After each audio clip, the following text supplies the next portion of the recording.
All right, so we have cold calling, text messaging campaigns, and direct mail when it comes to capturing leads in this land flipping business model. So now we need to figure out when you're first getting started, what's the best marketing channel to choose and why? So my top recommendations of what I tell my coaching students is to start with either cold calling or text messaging campaigns. And I say that for three reasons. One is that it's normally going to be a little bit more budget friendly. When it comes to text messaging campaigns, you're probably using something like Smarter Contact or Launch Control. It's going to average around $500 a month in terms of what that's going to be to use that service. You also need to take into consideration the property record cost. I go all of that into detail on a previous episode, so feel free to give that a listen. But reason number one, it's going to be a hell of a lot cheaper. Now, what I do recommend though is I highly recommend outsourcing that to a marketing agency when you're first getting started. Now, I do think it's going to be pivotal in your business to build an in-house team at some point, but you really don't know what you're doing yet. You don't have any SOPs in place. You don't have a playbook. You don't understand like a commonly asked seller objections, for example. You don't have a script. There's a lot of things needed to get started when it comes to building out a team and an infrastructure.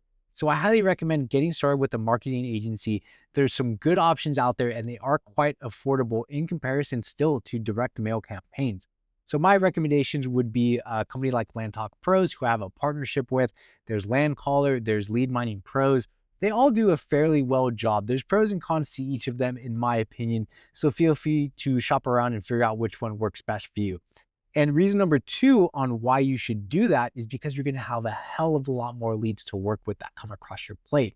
So when you have more leads that come across your plate, that means you're going to be having more conversations. When you're having more conversations with more sellers, you're going to understand commonly asked seller objections. You're going to understand your talk track, what you're comfortable saying, what your pitch looks like.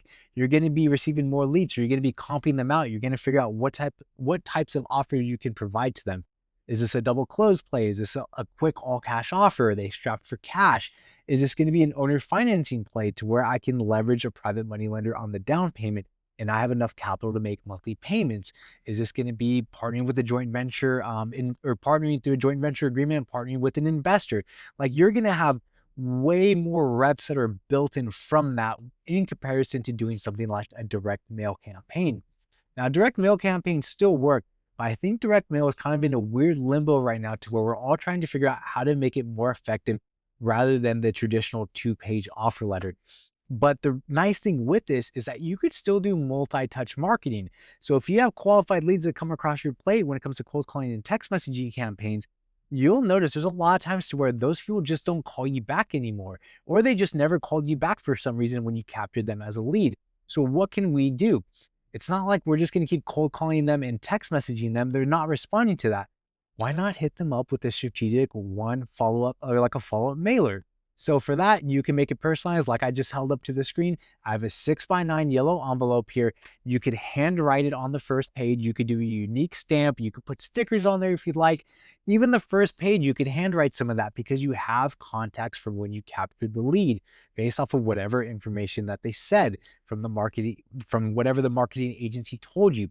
So you could be a hell of a lot more personable when it comes to that. Hell, you could even look up the seller, see if you could find them on social media, figure out what they like and dislike, and find any way you could personalize it.